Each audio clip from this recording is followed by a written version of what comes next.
So what's happened is someone committed suicide or was murdered or something, probably committed suicide. They jumped off a hotel building, which is really, I think it's 25 or 27 floors, and we booked a tour for today, and so they're diverting the traffic, and so the place where our tour bus was going to come is now blocked. So we're on some other street and we are waiting impatiently so we can get on the tour.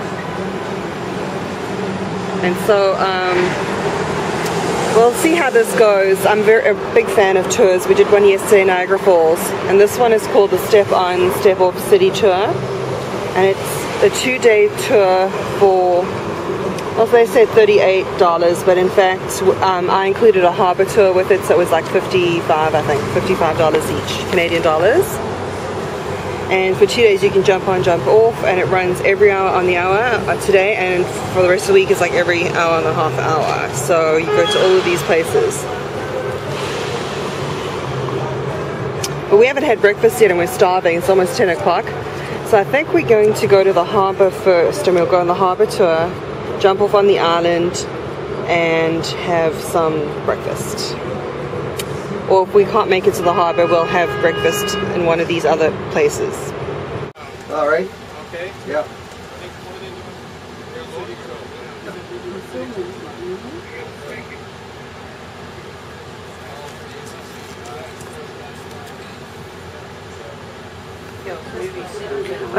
Oh, what is the movie?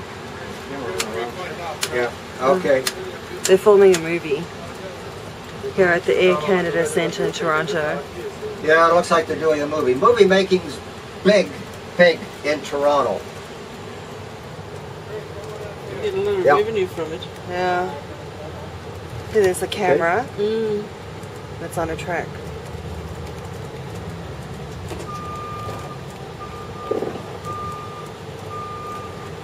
There's a shoe museum.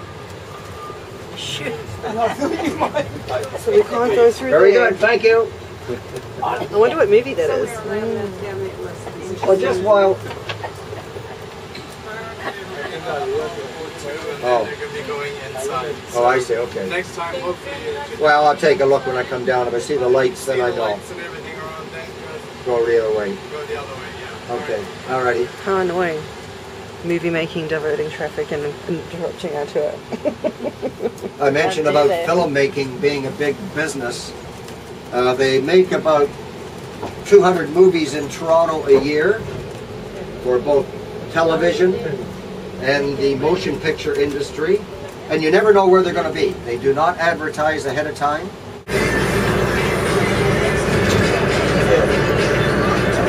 So we are on the harbour tour,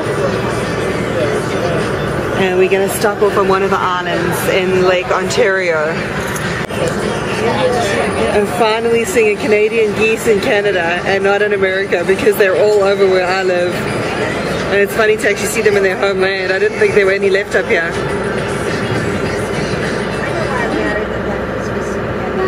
I'm excited, so that's important. Woo! Okay, here we go. Just a couple of introductions to go over before we begin. Off to my right-hand side here, we have this lovely, some might say sexy, man. And his name, everyone, is Captain Rob. Captain Rob! Everyone say hi. Hi, Captain Rob. Okay. Now, more importantly, my name. It's more fun than it looks. Trust me, I've done it. Sometimes they have a little fountain, and if you sit in the back, you can try and get the person in the front wet from the fountain. It's a good time. But the Harbourfront Centre is kind of like the cultural hub of our city. You might have noticed Toronto is a very multicultural city. Indeed, one of the most multicultural cities in the world. We have lots of different languages spoken here.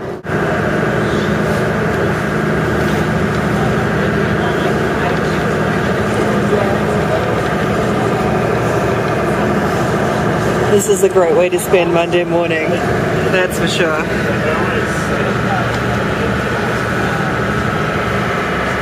This is the largest plane that comes into land at this airport. We can rate his landing on a scale of 1 to 10, based on no aviational knowledge whatsoever. That's the quarter plane right there. Wasn't that exciting? Oh, he's looking a little wobbly there. So where would those be coming from? Where would those be coming from? Good question. So our two commercial airlines fly mainly domestically. We are in the stunning Toronto Island Park, and we are right now eating here, which is the Carousel restaurant. Look at, I'm tanned from the sun. But anyway, look at our lunch. This is like a roast beef with horseradish. And that's a chicken. And of course, it's very cute because it has little Canadian flags on. Guess it's been blessed by Canada. So we're going to go around the island today and do a tram tour. And there are a lot of beautiful things to see and really cool places to be. In the 1870s, the weather vane on top of this lighthouse was struck by lightning during a violent storm. Now, in order to hide their brutal crime, the soldiers were said to have dismembered Miller's body and scattered it around the islands. No one has ever been convicted of this crime, but it is rumored that Miller still roams the islands late at night, searching for his lost severed head. Yeah. Oh, how cool it is.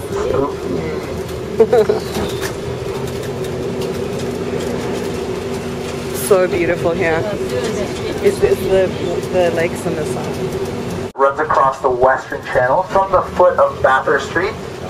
This ferry holds the distinction of being the world's shortest ferry ride, taking just under a minute to cross for about 58 seconds. On our right-hand side is Manitou Beach, also known as Center Island Beach, but I think the official name is Chelsea Beach. I don't know, Center Island Beach is the one I would call it, because there is the Wards Island Beach over on Wards, which we're not going to see, and Hanlon's Point Clothing Optional Beach. So this one is one of the island's lakefront and clothing required beaches, so don't drop your pants too quickly. Now the island's lakefront beaches are usually the cleanest in Toronto and are rarely closed due to poor water quality. Even though clean, the water at these beaches can sometimes be a little too cold to enter, depending on weather conditions of course. Summer lake temperatures range from about 10 to 22 degrees Celsius.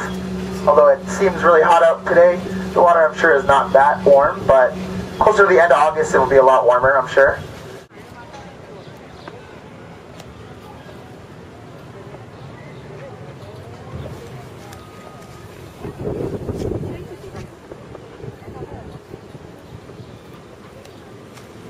So pretty. These are the swans on the Toronto Islands.